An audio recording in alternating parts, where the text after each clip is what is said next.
I think everyone understands the way we do this, and we've done it on a number of occasions, and we'll probably do it on a few more. I think it was always felt that all of the characters who line up in jury situations with black shirts, black coats, black pants, black socks, and black Nike shoes, and tell the students what they should be doing, we thought, and we have for a number of years, it would be good to take those people from the jury and to put them in a situation where they also, so you know the rest of the story, where they also had to account for what they did and why they did it. Of course, in the spirit always of congeniality and professional friendliness, but to try to get after the content of the project and why it is what it is. So in that spirit, we asked Heather, who strangely enough followed Harry Cobb. You know, one generation cometh and another kind of 5 generations later. I don't know if any of you saw the Harry Cobb exhibition. Heather saw it. Whether, in what way it influenced her, so maybe we get to that, and maybe we don't get to that. But Harry did a piece called Hypostyle with a series of columns, all the same height, made from 3x8, 30x70 doors, and put together in a very particular way. It made a case for certain kinds of spaces, and made a case for the eternal importance and durability of a conception of a hypostyle, although I think he followed the word hypostyle with the word hall. So whether we got a hypostyle or a hall here, or what the relationships are, I mean, I wouldn't mention it except it's at least quizzical that one follows the other. But anyway, so let me, the title, you always, students know this for sure, that when we get into esoteric nomenclature, so then we have to account for esoteric nomenclature, and maybe this takes us off the subject, which is the real subject. But the title of Heather's exhibition is On Pointe, which I was calling my daughters since 2 hours to find out what the hell that means, but I couldn't get her. But the presumption is that, so I'm gonna get to the end of this in a second, but that nomenclature is associated, but maybe it isn't, with what was done here. So why don't, since that's the title, why don't we start out and ask Heather to tell us, because I couldn't find Addison, what that name means and how that title associates with what you did. Can you do that? Sure. Is this on? Yes. Maybe not. All right. But this is. Well, On Pointe is from classical ballet, and when a dancer is on point, they're in a specially outfitted shoe and standing on their toes. And they stand on their toes in a reinforced wooden ballet shoe. No, I didn't dance, but my best friend in high school was a dancer, so I attended a lot of dance performances. But On Pointe basically establishes a particular relationship to the ground where the body is rearranged in order to balance on a point on the ground. And so that's why it's called On Pointe, because each of these objects, instead of having a broad and stable base, is standing on a relatively small footprint, which is atypical for a column. So that's why it's called On Pointe. But the implication of On Pointe in a human sense is that it's not only is there a special shoe, but it's fragile, it's precarious, and you're in perpetual danger of Of falling this, over, right? losing poise, right? So is it, your contention would be this is fragile and precarious and is in perpetual danger of, should Well- we get out of the way? I mean, is that the sensibility if you walk in and you see this, It's that it might fall? it should appear that way without actually being that. Right.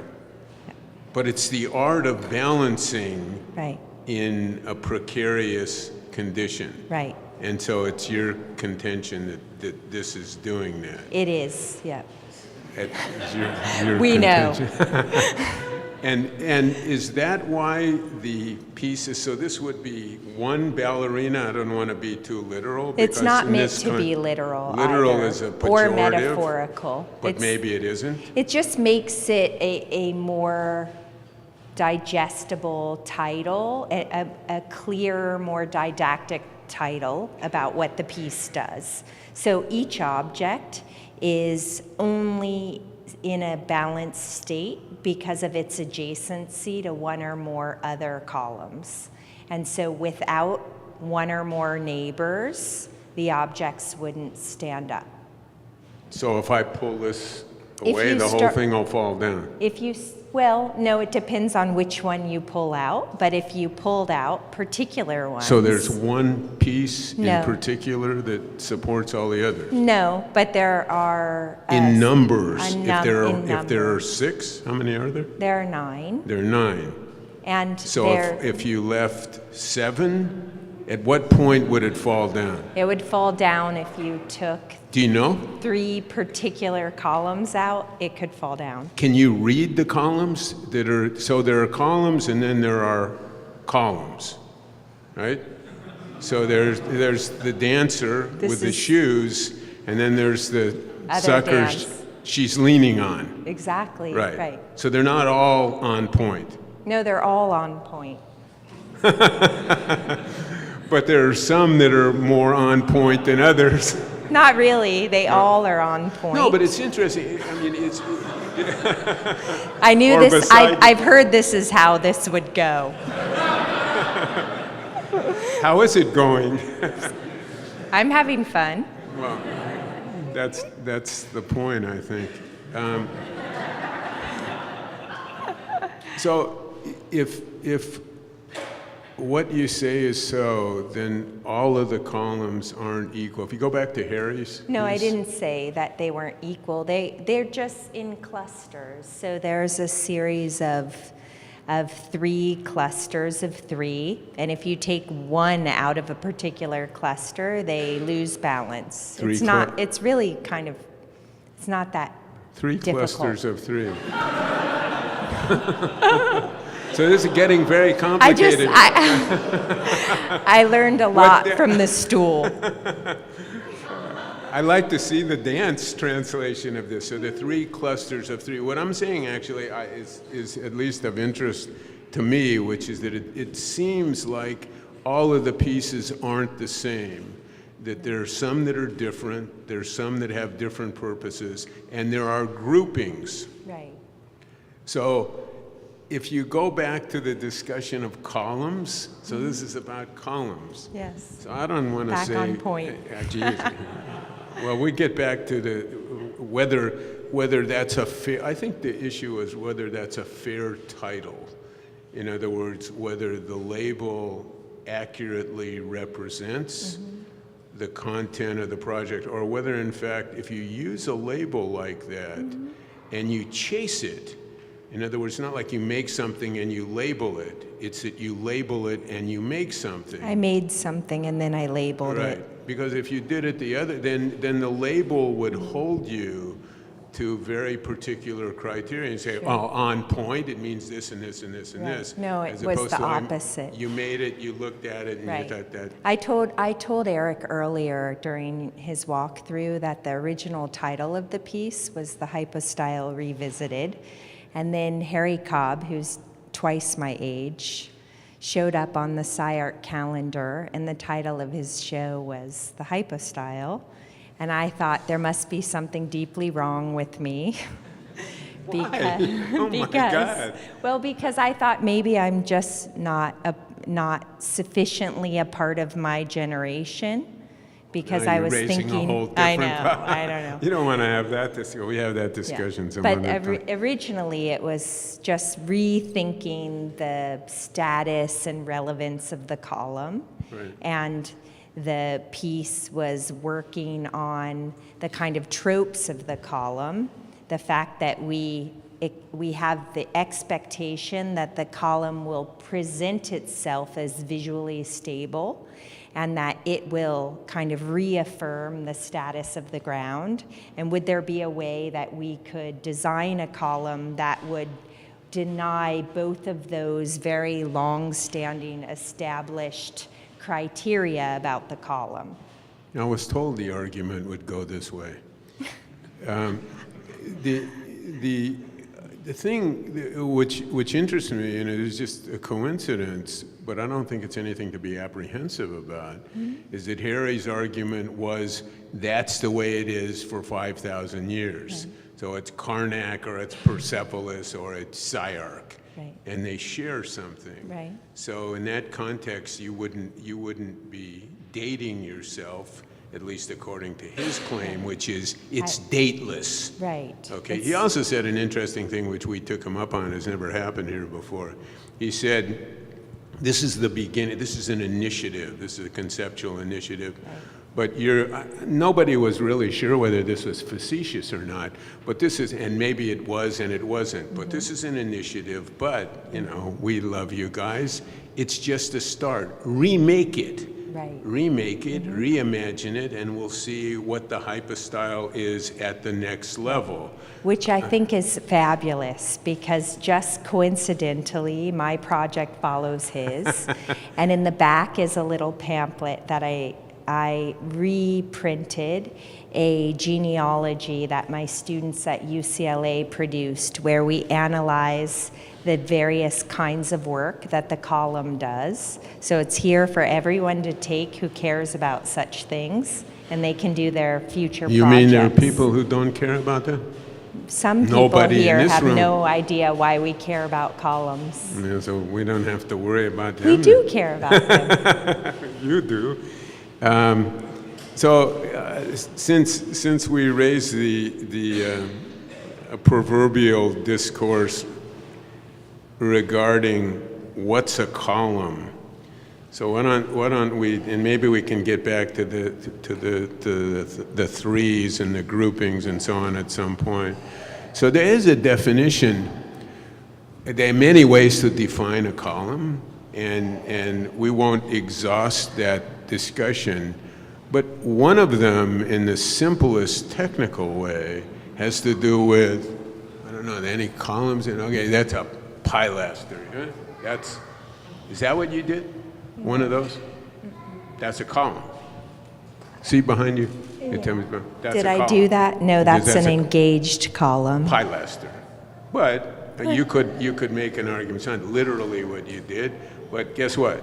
If you pull it away, so there's a correlation between what it is, how it's made, and let's say the cross-section, how much rebar, whatever it is, Right. that was put into it, and somebody said, okay, do this and this and this and then build it, and the roof didn't fall down.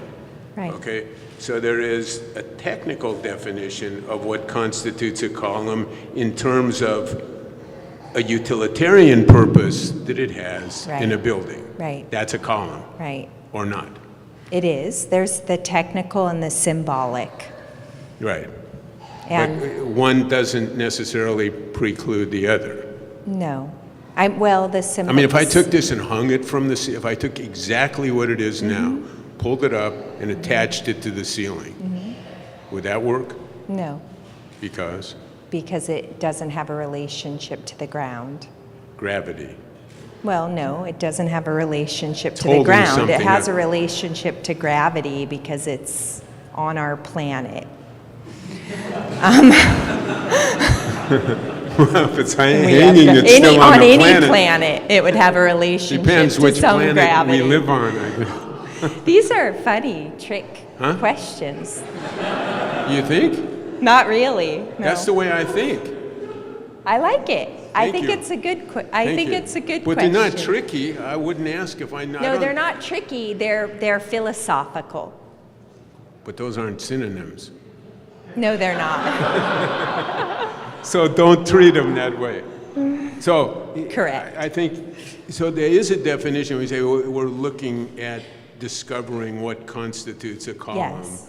And for instance, is Karnak in your In my genealogy. in your genealogy of morals? And Karnak, the columns in Karnak do a couple of things, I think. So you know better than I do. But they're spaced at a certain dimension. They're stone, and they hold beams, which are also stone, okay? It's a tough way to make a beam out of stone, which means the proximity of the columns probably has something to do with the capacity of a stone beam to go 2 meters before it collapses.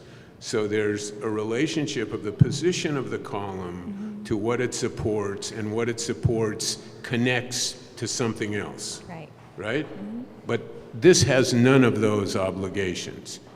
Well, this doesn't have beams. Instead of having beams, the column produces its own top connection. It produces its own canopy condition.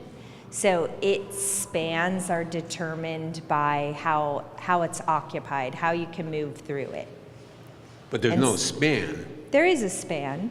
There's the They're connected. Yeah, I mean there isn't a span. The silhouette adjusts to produce the span. Right. I mean, they're connected, and if to be literal about it, is one of your favorite terms, but to be literal about it, it holds up a plate. Yeah. And the plate, at least theoretically, is a continuous plate across the tops of all of the columns. Right. So you have all of this to hold up this. Yeah. Well, I have all of that to produce the space underneath it. So it's not I really. don't the plate is just actually more structure. It's just tying the columns together. Right.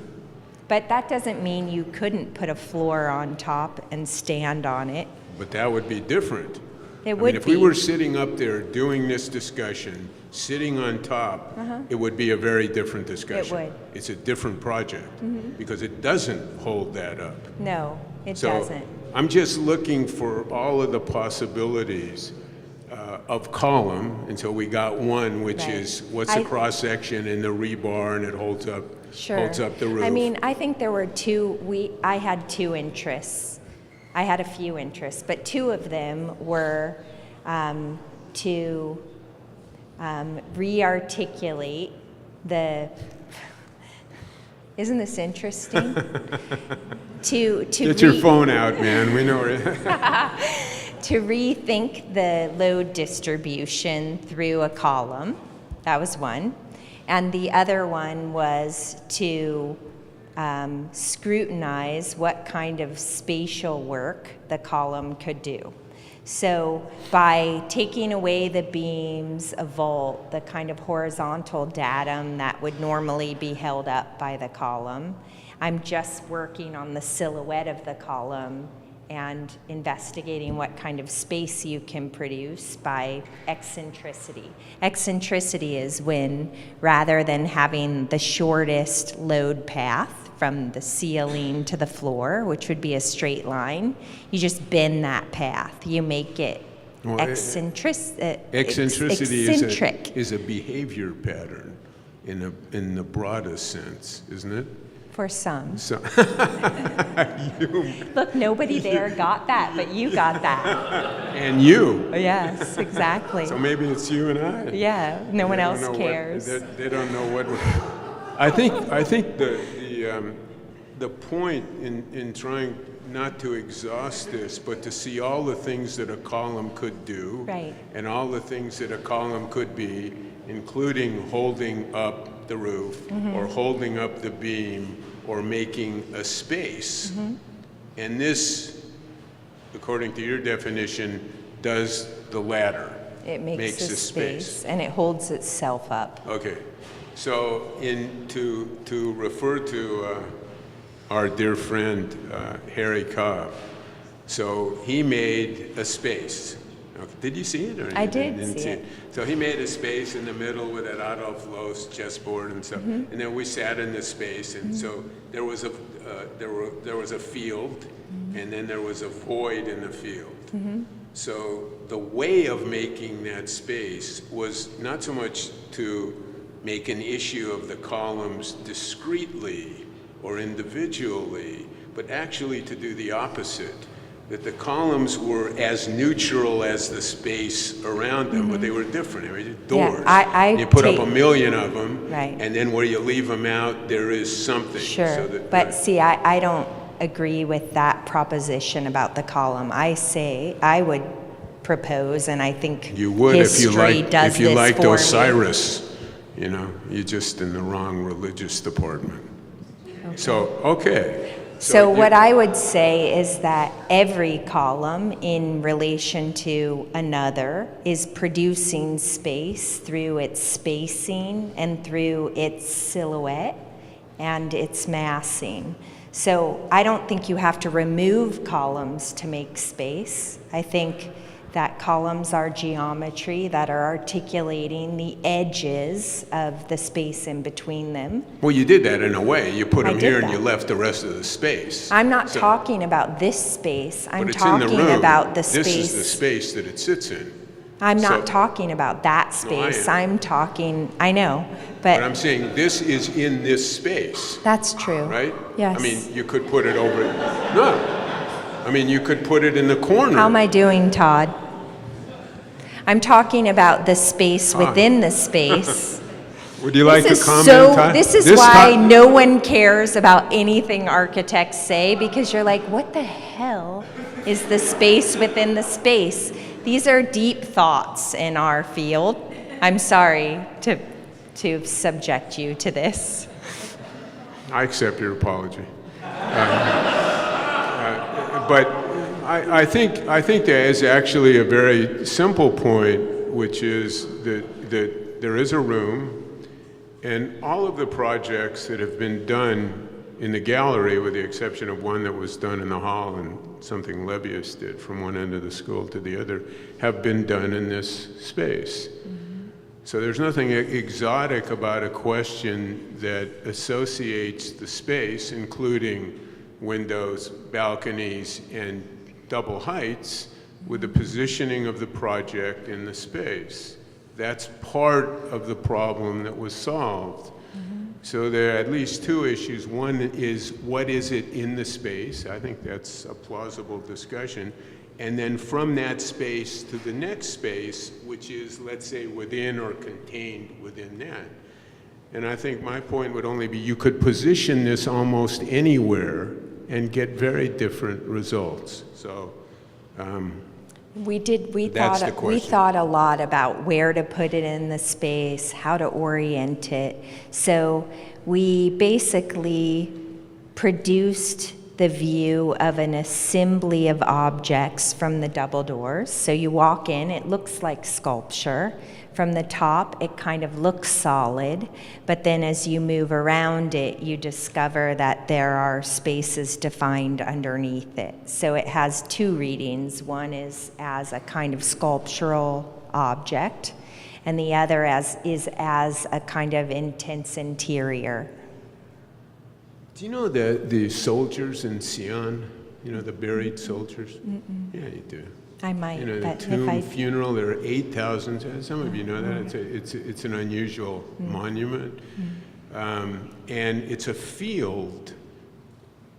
The question, if you don't know it, the question may not resonate, but it's a field, and it could be understood as a field of columns, although they don't support anything, but they make a space. And one of the interesting points that's been made about that field is that they're all the same. Each one is a soldier, so they're all the same, and they're all different.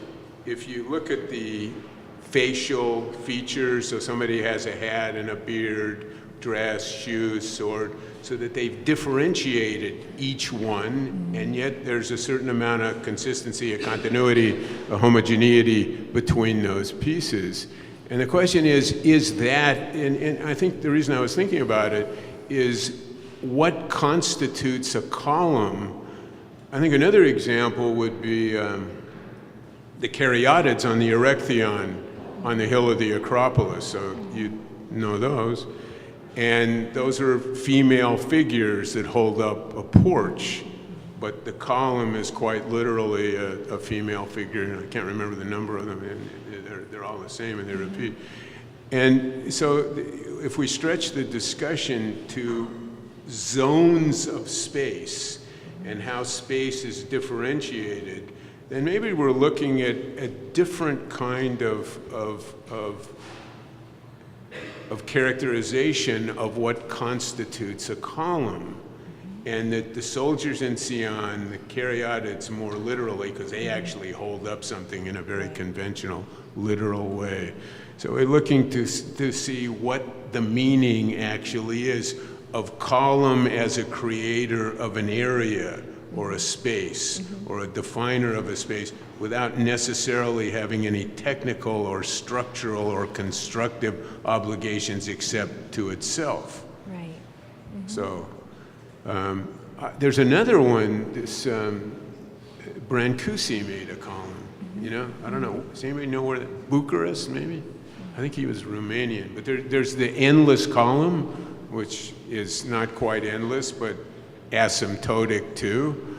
But there's just one, which would be another possibility. So if you're looking at the context of, I mean, there are a lot of interesting options here.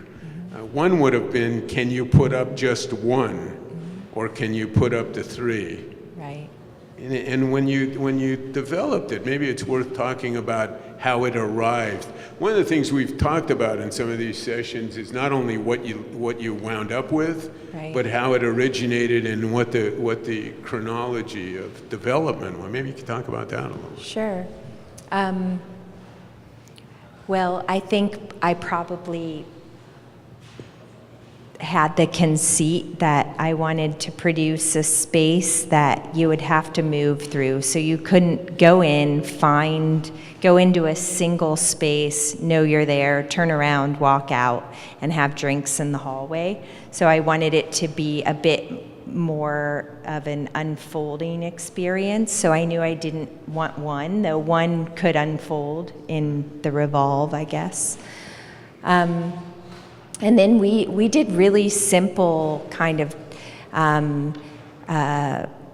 physics simulations to see how sets of objects could be how their silhouettes could be transformed in order to produce new stabilities. Where what do you need to do to 2 to create a stable set? What do you do to 4? What do you do to 3, 6? And so we just ran simple simulations with some geometric constraints to see what kinds of objects would produce these stable sets. And they were all done digitally. And then we 3D printed those as objects, and then we put them together in real space to see if they behaved the way they did in the digital simulation. So really, we were just using video game engines to test geometric objects. So it was always a grouping. It was always a grouping. I want to come back to that in a second, but it occurred to me that in situations like Persepolis or Karnak, that there's a more, I don't know if this is the right word, but there's a more prosaic definition of purpose, meaning assembling people in a certain way, in a certain group, in a certain line, with a certain destination, and a certain visual objective with light and all of that kind of organizational stuff. And that probably has to do with a culturally shared notion of what those spaces meant. So whether Karnak defined that, or whether Karnak came along and confirmed a definition of the use of space that preceded it, because there were lots of Karnaks, let's say. So that would be a shared spatial idea. Now, you claim that you made a space here, but it doesn't have, prosaic's not a good word, but it has no utilitarian Sure. purpose. It has no operational purpose. It's a purpose that belongs either to your definition or the definition of somebody who might stroll through it, who might take the food in the hallway that you don't want in the hallway and put the food in there. Right. I mean, you could do that. Well, I think one of the amazing opportunities of a kind of program like this, like the SCI-Arc Gallery program, Hey, is come back, man. he's disinterested. He hears this kind of stuff at dinner all the time. He's bored. But You got to go to In and Out. I think what's really nice about a program like this is it allows you to define if one chooses, you can define a very narrow problem to focus on, and you're unencumbered or perhaps I don't know what, you might have a different opinion about that, but unencumbered by established conventions about use or purpose, and instead you can work on a kind of intellectual problem that the field has dealt with through various projects in its history, and you get to do that without worrying about the kind of mores of the user. But you objected, I think you're wrong, but you objected to the line of discussion which I think you suggested was losing the audience, okay? I lose audiences all the time. Right. Well, I'm assuming losing the audience is a pejorative. If losing the audience is a virtue, then different discussion. But so the point would be that Karnak wouldn't lose the audience. Harry didn't lose the audience. If you make something that needs to be defined idiosyncratically, personally, because there's no generic purpose. So you're saying you don't want to chase the mores and the sociology and the a priori organizational whatever it is. You don't want that, which would be a way of engaging lots of people who you're worried about losing. True. Well, it just as a hypothesis. So you made something which one could argue is legible to you or to you alone, or is interpretable by each character who cruises through this thing, right? So that's the way it works.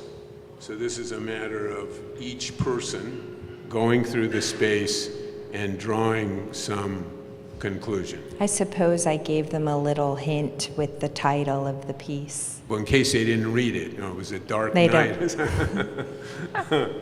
Like my mother, who told me today, I didn't read that. Your mom didn't read it? No. So she knows you pretty well. She does. She's like, don't read that. Get her in here. So the question is, if you were to, in an effort not to dislocate the audience from the content of the discussion. I think that we've already dislocated them because they're sitting there and the piece is here, and I'm happy to have them ignore us and walk into the piece. But by that definition, the only way not to dislocate them would be to put the audience in there. We should have done that. It's your project, lady. I should have done that. You already had another idea, which is to put us on top. I really don't feel comfortable with that. Because the column can't carry us. You need a different column then. No. Which would Maybe, no, I just didn't assess that Well, approach. I'm just saying if it carried, the point was if it carried a load that it would, but I didn't mean locating the audience physically in a different way. Which I understood what you meant. Yeah, so I agree the with meaning, you. But I think you're making an argument for personalizing space. No. And I think there's a good argument for that, because at least in a contemporary sense, there's probably not a lot of generic definitions of space unless you revert to something which belongs to a convention that you want to disassociate yourself from. If you make a church in the form of shard, okay, as opposed to you make a church in the form of buxiniska or something, you know? So then you start to personalize and you start to suggest that the definition of space belongs to some association between architect and client and constituency, but it doesn't appeal to anything in general. And I think this is an issue in a broader sense in modern, whatever, without being too specific about the meaning of modern, that the linkages between shared ideas, images, and spaces to some extent have gone away. And your obligation is to do this because there isn't any way to go back to something that's shared, Right. except in a pejorative way. Let me ask you something about, everybody is always talking about experiment, so I'm going to ask you a question about experimentation, which is this. When you made this and you started to build a column, and we talked about this for 2 seconds, and you look at a column and it looks like it's riveted, they're pop rivets. So if you look at the seams on the columns, and they're rivets, and in some cases there are rivets where in other cases, the identical column, there are, guess what? No rivets. So, right? That's fair. I have to be fair. So what it suggests is some working process of beginning to make something and learning how it works and understanding it. And the idea would be maybe when you got to the end of the process, you would understand what you started out to do at the beginning. Or you got to the end of the process and you still didn't understand. Or you understood very early, and once you understood, you repeated it. But something like that went on in this project. Because the pieces they're not assembled in the same way, right? So why don't you tell us what really happened? How did you build the columns? You know, what did you learn in the process of building the column? This is a useful discussion for students too, that you have an architect trying to make something and she doesn't know how to do it. You don't know how to do it. You haven't done it. You have an idea. Right. You have an inkling. You've Yeah. drawn it, and now you're starting to make it, and it turns out that it behaves in a way you didn't anticipate. And then what do you do? And part of the question is, do you eradicate what you learned? In other words, I made it. So Eric asked a question about there are some irregularities in the patterns of rivets, and he asked, well, once you determined that you needed those rivets, why didn't you go back and hide the irregularity in a more coherent and repeated approach? And so I said we could have done that, and if we had known going into the project that we were going to face that problem, we most certainly would have regularized that. But instead, we found that problem as a contingency of putting it together, and so we allowed that to be expressed in what the object was. And so for me, it's not, I think it just was where that information emerged. If the information had emerged early, I would have dealt with it in a different way. It emerged 10 days ago.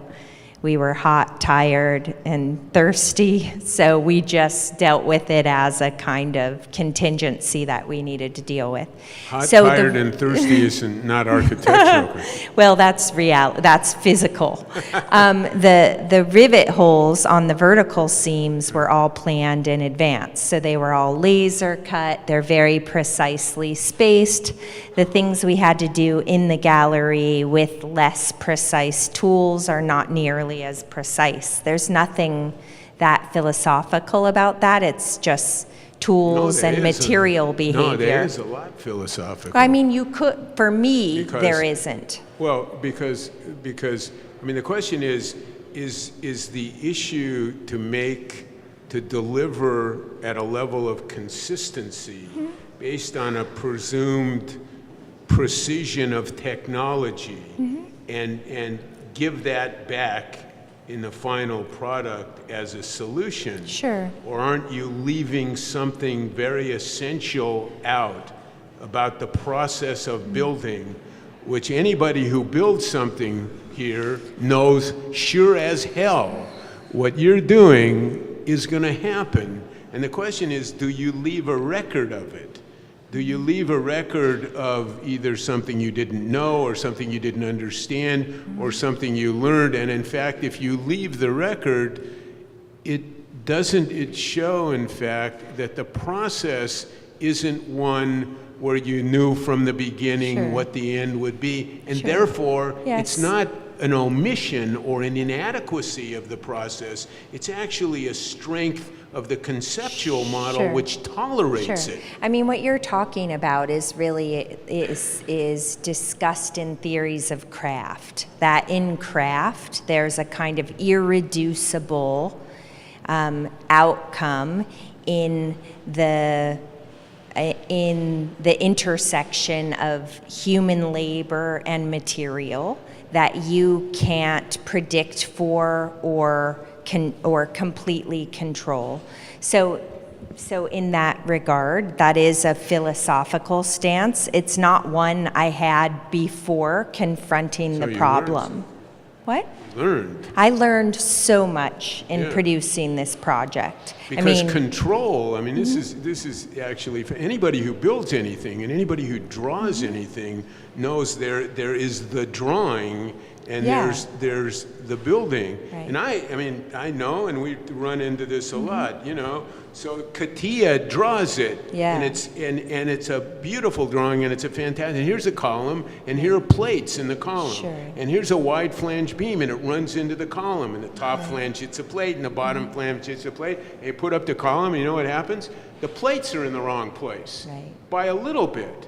And that happens, notwithstanding sophisticated drawing and sophisticated, whoever the hell it was, Sure. Plastol. I mean, that happens, and it seems to me that lawyers aside, clients aside, contractors and subcontractors aside, there is something quite fascinating about understanding the process of building as not completed when a drawing is completed. I agree. And that's where On Point really comes into this, because what it really means, should mean, is you have to know how to dance. And you have to know how to dance through these kinds of difficulties. And I think, from my point of view, I mean, there are other points of view which says it ought to be homogeneous and whatever the theoretical proposition about precision, Right. it ought to be delivered from one end to the other. So this is an idea about living and building and working, which is a very different idea. One of the things that I found really interesting about this is that as we put each column up, each column exerted force in a particular way until the next column came, and then there was a moment where the next column was sufficiently stable that we could feel with our own bodies that suddenly we didn't have to kind of contend with a lack of stability again. So each of us, and there were a lot of amazing students from UCLA and SCI-Arc who helped with the project, only way that it would happen, but each of us felt with our own bodies as we were putting it up what the new kind of distribution of force was. So it was always unfolding in the making of the piece in a way that was quite tangible. So this is of interest to me, and I don't know. You heard this discussion. We had a discussion with ESO the other night, and we used the.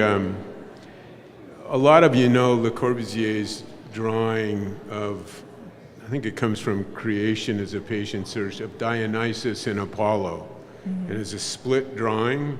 And the Apollonian, you know what I'm going to say, but the Apollonian side is the intellectual side, and the Dionysian side is the more instinctive and intuitive side. And he took those drawings and turned them on their side, took his drawing and remodeled it, and reduced Apollo and increased Dionysus. So the rational or the logical or the cerebral component of architecture, precision, tools, laser, and all of that, was a tiny piece of a much broader discussion that has to do with instinct. And then we flipped it, and we made the Apollo the big and the Dionysus the little. And I don't know at this point if this is in fact a conceptual discussion that a student audience wouldn't relate to, but I think what has always interested me is the process of continuing to adjust to the exigencies that belong to the process of people doing things, and that to insist on a kind of consistent precision is to leave out an essential part of the process. I think that's what I'm after, and I think the project does that, and does it inadvertently. I mean, I think that's one of the lessons that when you guys were sitting around a desk and saying, let's do this, let's do this, nobody ever said that. But the next time you might say maybe the project should show that Dionysus is bigger and Apollo is small. I want to ask you something about the cross-section or the shape. Like we're talking about the pilaster, which is kind of recognize that shape. And I wanted to ask you also something about walls and columns. And maybe we don't get to that. But the cross-section of the column as it moves from bottom to top, and you already told us it's tiny at the bottom because it's right. So what explains actually, if you pulled one of these things out and you took a number of sections, of horizontal sections through the column as the column goes up, the first thing that occurred to me is there's actually something else on the inside of the column, which is the real column. That's not true. So the real column is the perimeter. What explains the cross-section of the column as it goes up? How did you do that? How did I do it? I mean, I don't know how interesting it is. I knew a little bit about metal fabrication. I knew I wanted to produce the objects as sheets that were surface active. So the shell of the column would be the load-bearing component of the column. And Which it didn't have to be. That's why. No, it didn't. But for me, it was really important that instead of sheathing a kind of everyday column within a wrapper, that the wrapper would be the column. So it goes from a pentagon. Do you want to know why a pentagon? It's a pentagon because your dad worked for the Defense Department. No, it's a pentagon because a pentagon doesn't tessellate without holes. So I liked that it would leave holes when it repeated. So that's why it's a pentagon at the top. It's a triangle at the base because I could move from a pentagon through conical sections. The waist. The midpoint. Waist, yeah. I call that the waist. But the midpoint is a triangle because I could move from a 5-sided figure through cones to a 3-sided figure, and then it becomes a 4-sided rectangle because I needed anchor bolts to bear in some material. But when you move, so it's not one conceptual shape. No. It's an amalgamation of different shapes. It's a top and a bottom. And you can, and a middle. The middle is where the top and bottom meet. But when you move from one shape to keep it, let's say it's a square on the top and a circle on the bottom. Right. And when you move equitably around, so the lines, which are straight lines, and the surface becomes hyperbolic, Right. And one of the interesting things that happened is it doesn't work that way, because some of the transitions are planar, and then there are curves. Right. So the decision about how you move from one shape to another shape, Right. I could take these same shapes and get a very different configuration of column, right? Yeah, but I knew that I would be producing surfaces lofted between those shapes by break forming metal. So I knew, You knew how you were going to make I knew it. how I was going to make it. So I designed the cross sections with the material production in mind. So to some extent, and this is an interesting point too, and I think especially for students, that the conception of the column is related to an a priori idea about how the column would be fabricated. Because there's a different way. There's obviously another sequence is you make whatever you make as a conception, and then you find a way to implement it. Right. As opposed to associating the conception with a mechanism to fabricate it. Sure. Let me ask you one more thing, and then I'll let you go. Unless you want to keep going, which we could also do materially. Okay, so what's it made out of? It's made out of aluminum, 0.063 aluminum, Because? 50-53 alloy. Yeah. It's made out of a 50-53 aluminum alloy because it's bendable. So, it forms well. Okay, so the materiality, like the shape, is associated with a technical mechanism for implementing. Yes. So you knew before you, But in yes. the process of conception was related to the process of implementation. Right. And you knew what the problem. Right. Again, there's another way to do it, which is there's a process of conception, and then you have to go out and Sure. invent the means to Right. implement it. Oh, we don't know how to do that. I've done that before. It's a really long and know. arduous process. Is it? Huh. And it's hard to determine in But that's- advance how much it will cost. Right. But there's, in terms of the radicality of the content, Sure. okay? Maybe, So- though no one wanted to make this. Well- I mean, it's interesting what we believe is radical compared to what fabricators believe is radical or possible are very different things. So even for its desire to be possible, it still is quite difficult to find someone to take a conventional process and use it for an unconventional end. I mean, there are a lot of examples of this. I mean, the one that comes to mind for me, because it was a pivotal thing for me, was when we bent that glass. And I've told this story before, but we had a conception of it originally for the LA Philharmonic and the Green Umbrellas. We wanted to bend these pieces of glass, and everybody said, you can't do it, you can't bid it, you can't draw it, you can't fabricate it, it'll leak and you'll get sued. Right. All of which happened. But we did ultimately come to understand the process of bending glass in a couple of directions. And maybe this is just an ideal, and maybe you're right. I'm not saying that it is less in content because it presumes a method of implementation as opposed to it invents a method of implementation.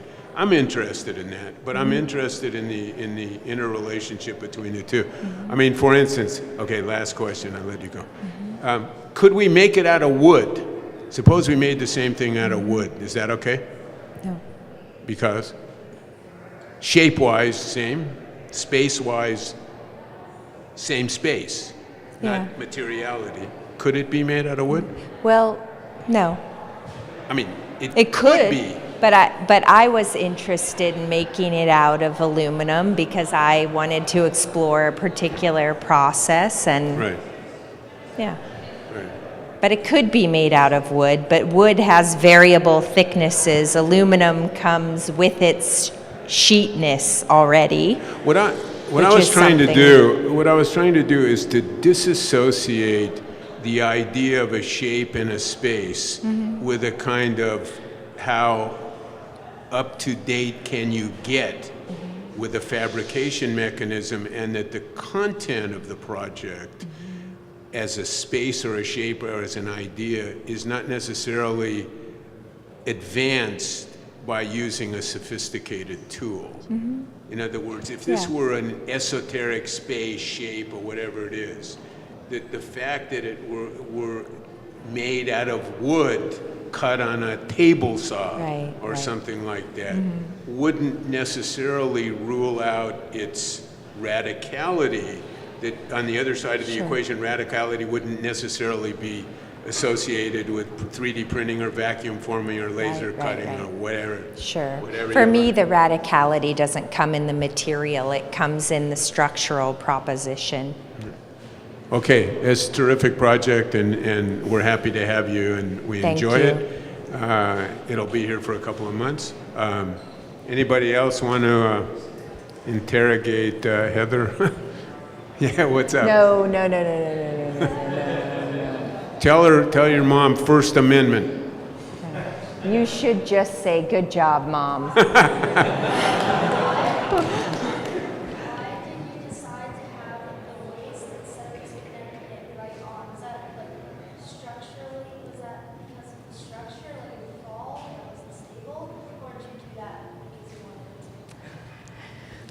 He's very astute. That's what happens when you do that at dinner all the time. You know what happened is that I got the parts back from the fabricator, and the tops that I expected to follow precisely what I had drawn were a little bit wavy.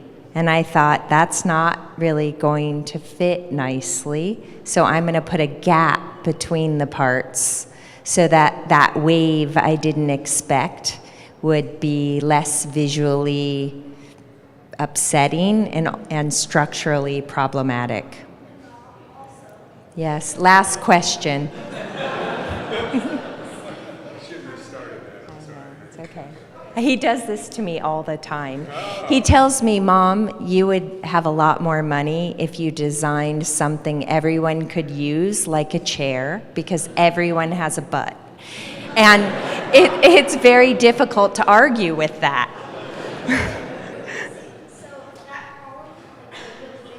Uh-huh. So the bottom part of it, is that not necessary because all goes around it? It is less necessary, but still a little bit necessary.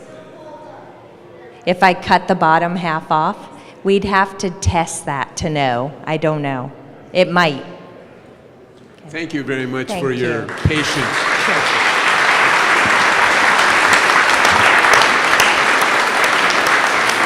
Thank you.